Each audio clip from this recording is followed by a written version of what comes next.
Good, happy Tuesday, everyone. I'm Riley King, and welcome to my news report right here on the Riley King Network. Trump's new travel ban met with protesters. Let's take a listen to this video from ABC News. Announcing their new travel ban, President Trump signing a revised version of that executive order on Monday to replace the one blocked by the courts. ABC's Cecilia Vega is at the White House with more on that and what it does and does not include. Good morning, Cecilia. Robin, good morning to you. Critics like the ACLU are already promising to fight this new one in court. Even with all of these changes, they are still calling this a de facto Muslim ban, but the White House says it is confident this one will stand up to any legal challenges. Stand up, fight back. That revised travel ban overnight met with protests outside the White House. No hate, no fear. Refugees are welcome here. The announcement happened without fanfare. The president not even in the room. 3 of his top cabinet members doing the talking.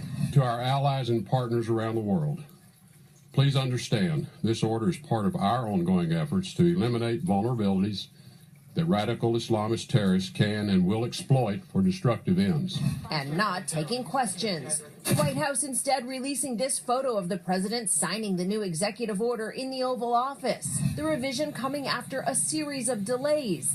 But now the administration addressing many of the red flags raised by the courts and critics, including removing Iraq from the list of banned majority Muslim countries. Iraq is an important ally in the fight to defeat ISIS. Other changes? There is no longer an indefinite ban on refugees from Syria and no protections for religious minorities like Christians. The White House now rescinding the original order stalled in the courts. But counselor to the president, Kellyanne Conway, says that doesn't mean the first one was blundered. Is the fact that you're rescinding the first one an admission that it didn't go as well as it could have? What we're saying is we're not going to wait for the year-plus labyrinth process of the legal system to vindicate on the merits this particular executive order. Why wait when the country's safety is at hand, is the calculation.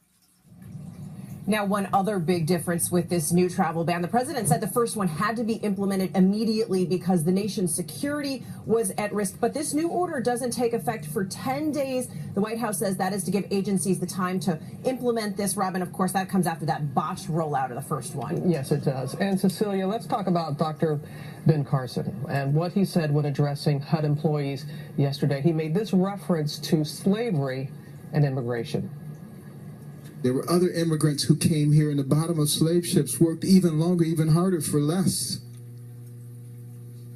But they too had a dream that one day their sons, daughters, grandsons, granddaughters, great-grandsons, great-granddaughters might pursue prosperity and happiness in this land. Come on, outrageous. There's such backlash to that, and Dr. Carson responded today. He did, Robin, and this, of course, comes in his new role as HUD secretary. This was his first time addressing the staff there. So he gets on Facebook, and this is what he said. Quote, the slave narrative and immigrant narrative are 2 entirely different experiences. The 2 experiences should never be intertwined. Trying to clarify, Robin, but maybe not doing as much as some would have liked. Yeah. All right, Cecilia, thank you very much. It is. When I heard about this yesterday, I was like, well, let me go on and see for myself, because I don't want to be taken out of context. And when you see him addressing these employees for the first time, you make quite an impression. The idea that slaves were brought here to pursue a dream. Outrageous.